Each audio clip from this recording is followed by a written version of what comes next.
Hello, this is RICKY, the YouTube Tech Guy. Hey guys, so today we are bringing you some information and we're getting to the bottom of this mystery Galaxy phone. Now, for those of you who don't know, there's a real buzz going on right now in the rumor mill because there's this phone that just got approved for Bluetooth and Wi-Fi certification, and no one knows what it is because it's a brand new model number that doesn't exactly fit with any other model. So it's a really curious factor, and we're going to get to the bottom of it today, and we're going to go over a lot of different things. Overall, I think I know which one it is, but let's go ahead and find out. So the big rumor, of course, is the one that's getting all the clicks and everything, and that is, could this be the Galaxy X phone that I had told you guys was coming out last year? Last year I told you that, look, Samsung is working on a Galaxy S phone, and it was originally due for the same launch as the Note 8, which would make sense. Wi-Fi and Bluetooth certifications happen right before a phone comes out, and if the Note 8's announcement is this month, or sorry, the August, if the Note 8 is going to be announced in August, then that would line up for a launch with the phone, right? Here's the thing. The Galaxy X was then pushed back all the way to beginning of January is the original idea behind it. And again, this is called Project Valley. It's something that Samsung's been working on for a long time, and it was originally going to come out with the Note 8, but the reason it got delayed was pretty obvious if you know what happened to Samsung last year. Everything with the Note 7 happened, so that delayed everything. Now, are we going to get it at CES in January? Is this going to be a new announcement to coincide with the S9 launch? Probably not. At this point, they have said that bendable technology is causing more issues than thought. You know, you have to make sure everything can bend, right? All the components, they have bendable batteries, they have a lot of things that can bend, but they're still very much on the expensive side. And instead of a $1,000 phone, you're looking more at a $1,500 phone to maybe even a $2,000 phone for a bendable phone. So it's a lot of money. Now, the idea behind a bendable phone is that you cannot break the glass. So there is no glass. There's no glass at all, so you can't break it, which is why so many, this is, you know, where we want to go eventually. The fact that you cannot necessarily break a phone is a really interesting factor. Now, here's the problem with this series. It is the one that got the certification is G888NO. And this unfortunately doesn't match up to a lot of devices, but everyone is running with, oh, it's the Galaxy X. Oh, it's Project Valley, Galaxy X, a prototype. Oh, it's, again, the Galaxy X gets Wi-Fi certification. So it's gotten Wi-Fi and Bluetooth certification, so both have been achieved now. However, some are pointing out, like, look, it could not only be the Galaxy S, what if it's a Galaxy S8 Sport or an Active series? That's a possibility as well. The S7 Sport was G880, so could this one be G888? Could that be, okay, it's going in line? And this is where I more think things are going, but let's wait and check it out. So again, mystery phone, no one knows what this is. We're all kind of just like, what is it? I will tell you right away though, it's pretty obvious in my opinion that it's not the Galaxy X device. Don't get me wrong, I cannot wait for the Galaxy X device. I will buy it day one. This is a device that I think is the future of where things are going. I think it's going to be as big of an impact as, you know, the first S3 or the first Note Edge in terms of like the wow factor. Like it's so different from everything else. And to a little more extent to the S8 that was released this year. Again, really giving a big redesign to what a flagship should look like.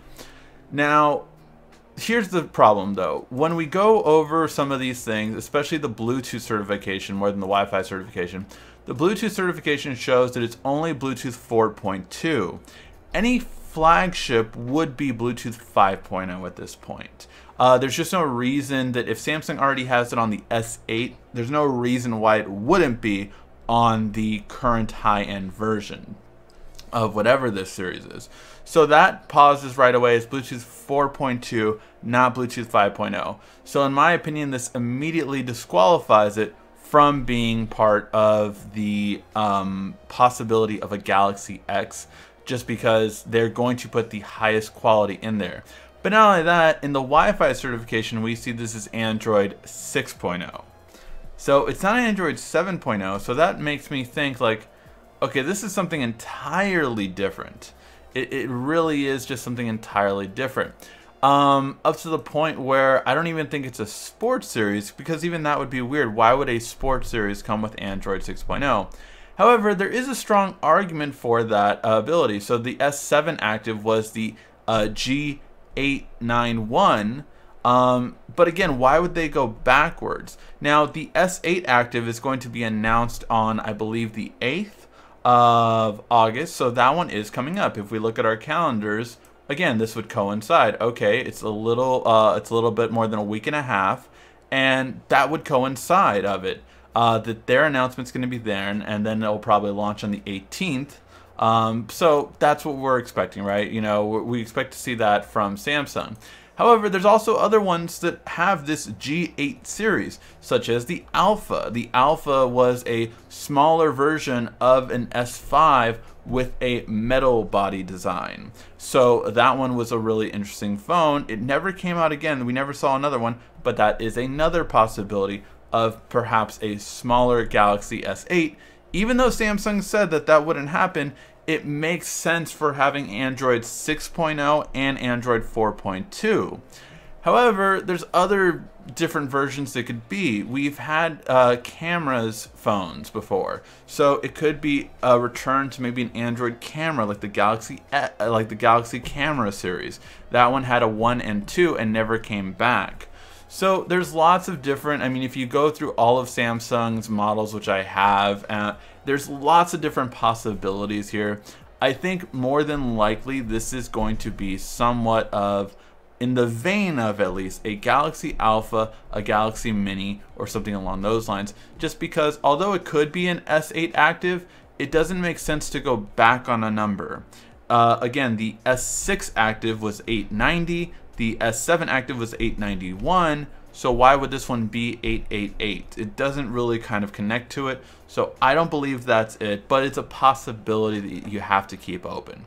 I think it's going to be one of those two. I think it's going to be some kind of alpha device, or it's going to be an active device. However, I just don't want everyone getting hyped up because they see this and they're like, oh my god, the Galaxy X is actually coming out on time. It's not happening. As far as everything I've heard, it does not look like the active is going to come to fruition this early, or sorry, the X is going to come to fruition this early. It looks like we're still going to wait till January, if not all the way till fall of next year. Let me know, what do you guys think? What would you guys think this is? Do you guys think I'm right? This is most likely an alpha size Galaxy phone, so like a smaller phone, or a active phone? But I do not see really any other possibility in terms of, oh, this is definitely going to be that. Let me know what you guys think in the comment section down below. Those are my guesses. I don't think that what everyone's running with about it being a foldable, the Galaxy X is finally coming, I don't think that's it. I think it's way too early for that. Let me know what you guys think though in the comment section down below. Thank you as always for watching. This has been RICKY, the YouTube Tech Guy.